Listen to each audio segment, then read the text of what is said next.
I think people come to the United States because there's an idea that there's a promise of something better.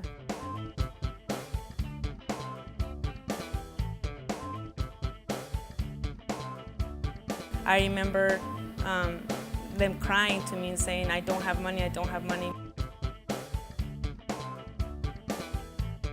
I don't miss to hear the fire again or people bomb the way I live.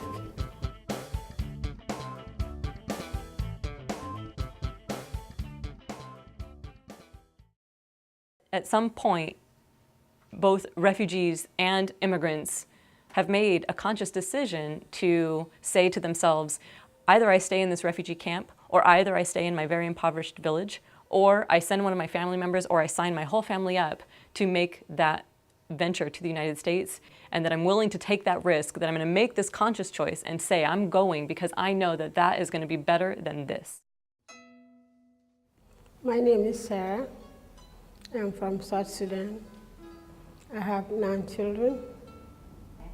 I was 10 years old when I left Sudan. There is a war in Sudan because when they came to my village and attacked the village, and then they killed some of my family, and everybody go and you don't know where your mom and dad go. Sometimes you cannot have food for 2 to 3 days, or more than that. Because the place we live, they destroy everything. We don't have any school, we don't have town, we don't have anything. Don't have anything now.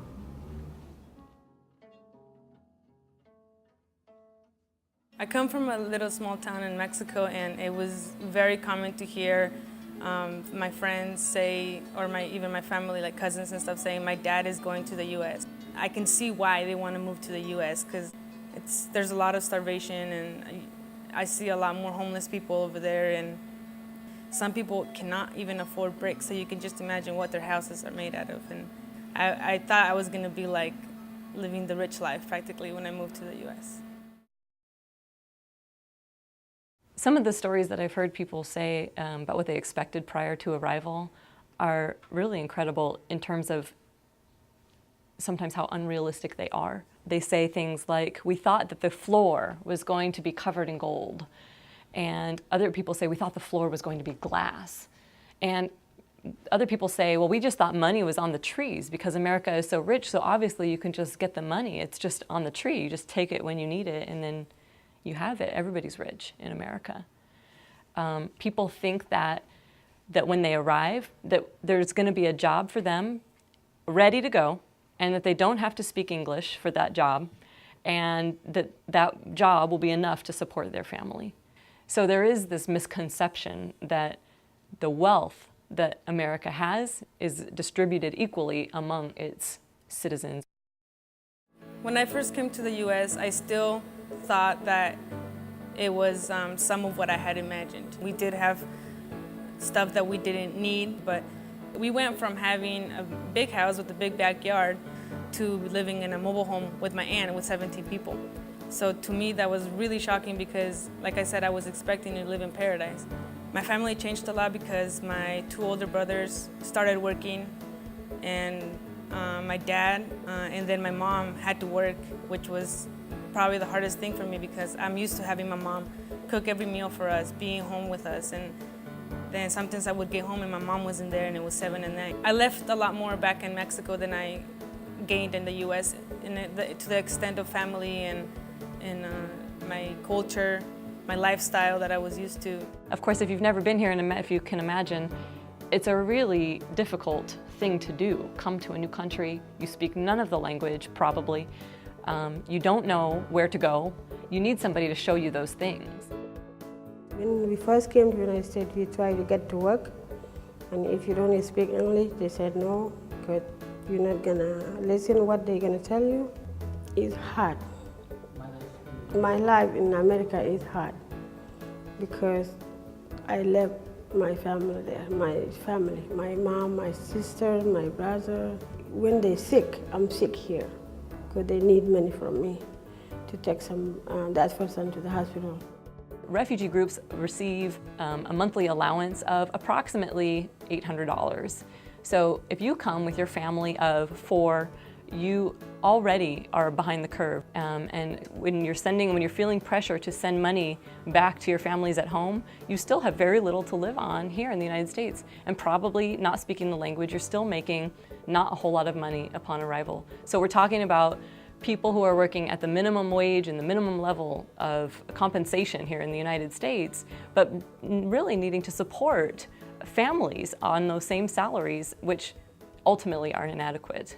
You can already see how you probably just want to toss your hands up and say, I just don't think I can make it. Maybe I want to go home right now.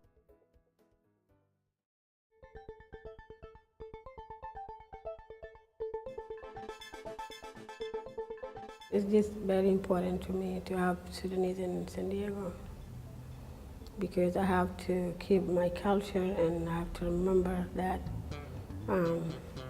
I have my family here too. Because if I don't have people in my country, I'm not going to think about Africa. When you read a history book, like from any country, and you see how much has died, and how many cultures don't even exist anymore, you know, like some that they just were killed off and stuff. It's really sad, and it's very important to me to hold on to the culture.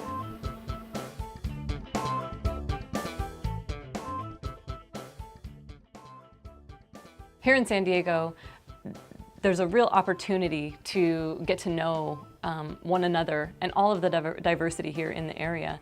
And I think that once we start to know one another on a much more personal basis and a much more individual basis, we really have a chance to find out specifically what's going on in countries around the world and what is it that different cultures bring to this city, but actually to our whole country. What is it that each one of us brings and puts into this melting pot and to generate new ideas, new opportunities. For immigrant and refugee groups, one thing to always think about here upon arrival is that there truly is lots of opportunity and to not give up. That there are groups and organizations and schools around that really want to make sure that everybody has opportunities for success, whatever success may look like for those groups. I have a place to live for my children. I'm not worried about food. And my children go to school. I was able to enroll in college and things like that in Mexico, all my friends that I would have graduated with aren't doing.